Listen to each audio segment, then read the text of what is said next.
To understand direction, north, south, east, west, is not a difficult thing to do in most survival situations. The sun rises in the east, it sets in the west. It travels in a southern arc in the northern hemisphere, so most of the time around the zenith you're going to be facing south if you're looking at the sun, north if you're looking away from the sun. You also have the ability to look at trees. Most trees will grow heavier in branches and foliage on the southeast side of the tree because they're trying to affect photosynthesis. And there are other ways to navigate primitively as well. Okay, so let's talk about navigation for a minute. There are times when you are lost in the woods that you can navigate your way out very easily. If you know that you haven't traveled far into the woods and you know the direction that you came from, or you know there's a major highway or byway in a certain direction, north, south, east, or west, and you can walk to that highway, you can always thumb your way back to wherever your vehicle happens to be. You have a compass in your kit, and we've talked about this compass a couple of times. Number one is a signaling device. What we didn't talk about was the magnifying glass on some compasses. Now, this is the Suunto MC2 compass. It's the compass that I recommend. It is the only compass I've found with a magnifying glass that will actually start a solar ignition fire. So that makes it even more multifunctional.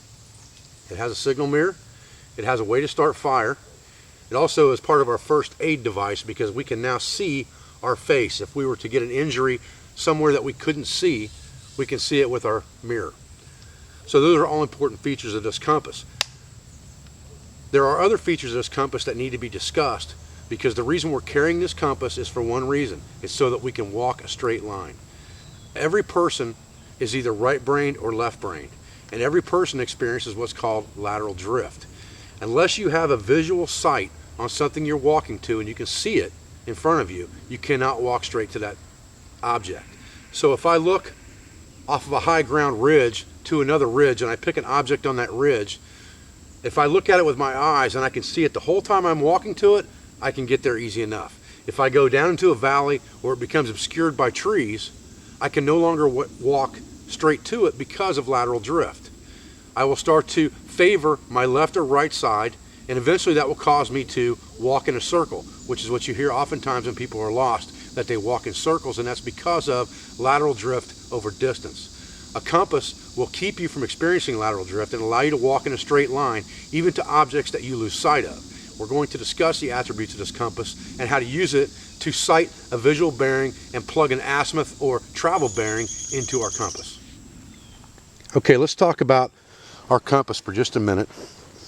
As you can see, we have an arrow in the compass, a floating needle, and it always points north. We understand that. So obviously north is that way, south is that way. The red needle indicates north. In this case it's orange and it has a glow-in-the-dark piece on it so that you can read it at night.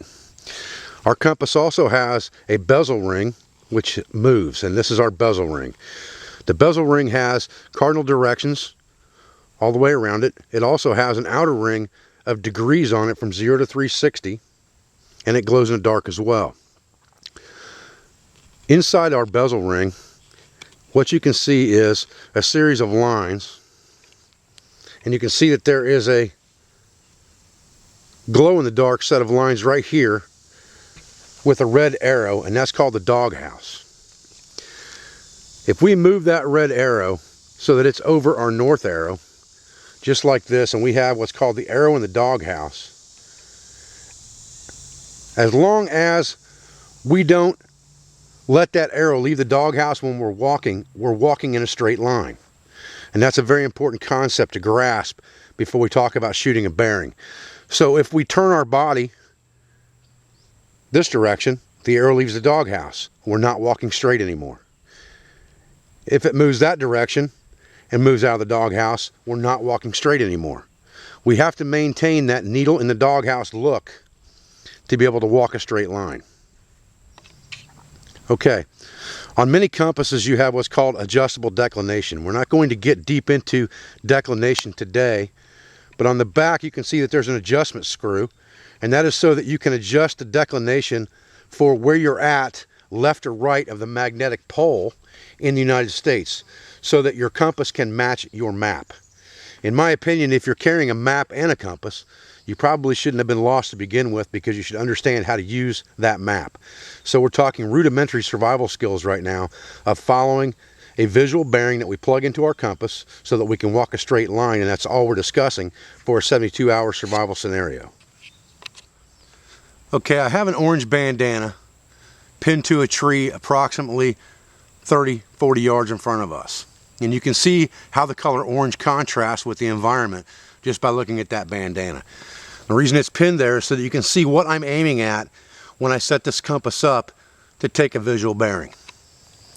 Okay, what you can see is an orange bandana on the tree back there, and you see a glow-in-the-dark line on our compass here and a mirror here.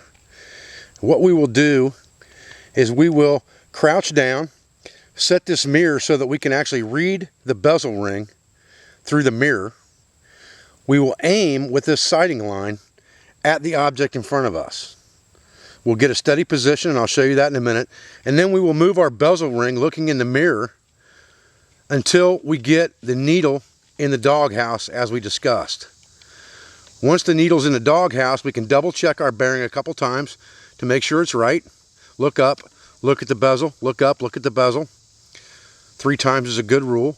Once we have done that, we now have a bearing on that object, and we can open our compass, stand up, and begin to move.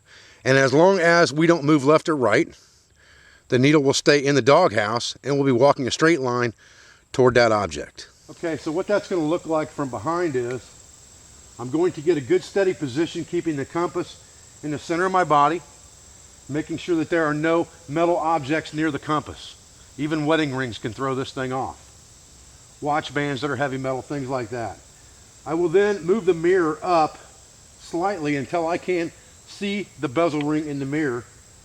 I will close my non-dominant eye as if I were aiming a gun, and I will aim at the object. And then I will move the bezel ring until the needle's in the doghouse. Look up, open both eyes, look down, check it a couple of times, make sure it's right.